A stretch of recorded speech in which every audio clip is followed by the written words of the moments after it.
Welcome to History with Kids. This episode is about the Bronze Age.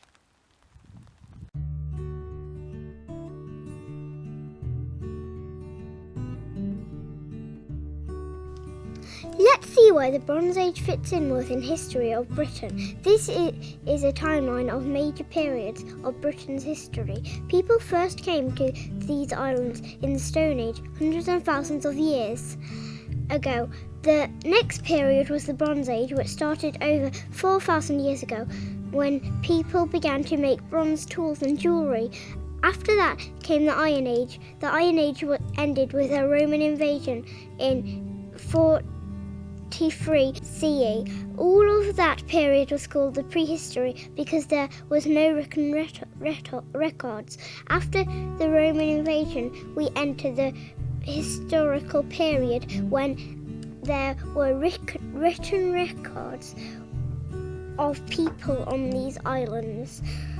In Western Europe, the Bronze Age began in modern-day Greece over 5,000 years ago, with the Minoans on Crete began important early bronzeware traders. Bronze Age making technology spread throughout the Mediterranean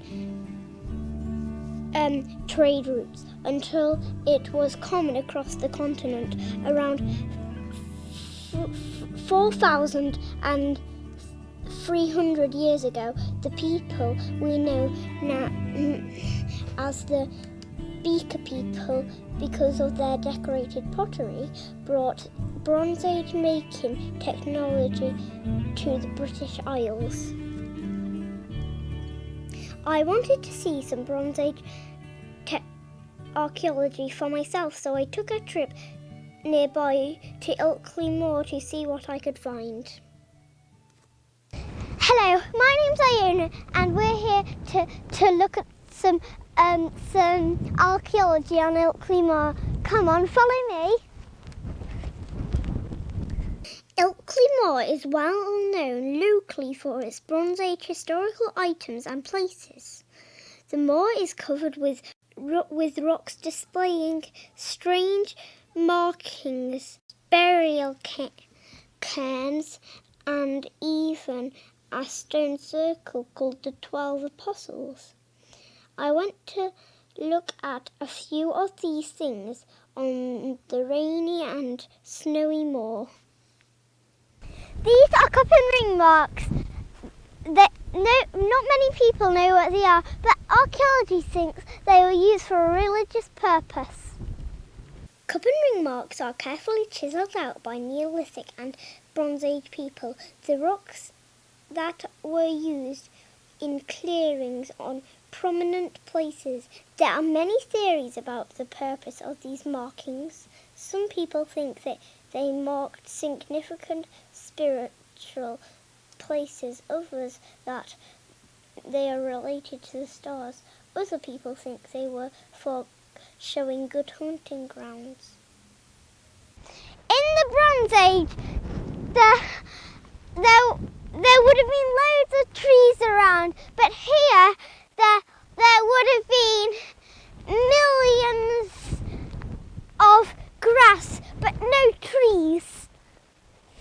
Another site we visited on Ilkley Moor was the 12 Apostles stone circle. On the highest point of the moor, you can see why this was the important place from the circle. You can see the ferry bridge in the east, the Peak District in the south, and the Nidderdale to the north and into the Dales in the west. This would have been a very good spot to watch the rising and setting of the sun and moon to measure the seasons.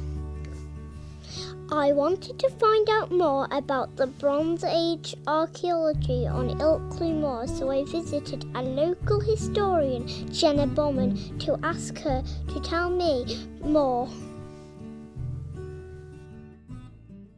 Rather than a place that is just quite deserted and only used by walkers, people would have used it more for grazing and for using it for settlement, and also as a place where they can put monuments and burial grounds. So this would be quite an active place. Also, the reason why they would pick something like Ilkley Moor to put something like the 12 Apostles that you went to see is because it's framed by all the landscape around, so it's right on the top of the hill, which means that you can see all the landscape around for several miles, and that means that they would put monuments that could be seen for several miles around, both to be seen and also so they could see out and see where other people were.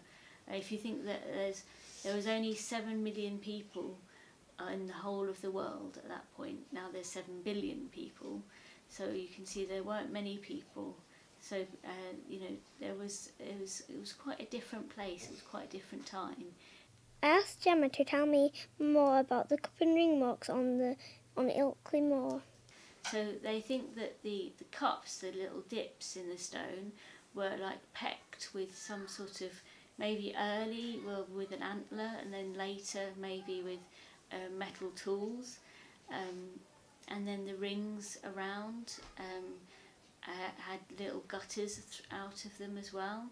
So people don't know really what they were used for. Some people call them rock art and maybe just think that they were used as part of the culture of the early Bronze Age people, and they did that as part of the art, as part of what they were seeing, maybe what they were seeing in the sky, or maybe dreams and things like that they were trying to portray in their art. But some people say that it was used for calculations, like for maths, and to help them to measure things. And others say that maybe it was more of a maybe design. When you're sort of trying to work out something, you draw a little design or a picture. Some other people say that maybe that's what it is. There is so much more to learn about the Bronze Age and lots of interesting sites to visit right here near Leeds. If you would like to know more about places to visit nearby, I have included some links at the end of this video. Join us again to learn more about other periods of British history on History with Kids. Thank you for watching this film. I hope you've learned something new.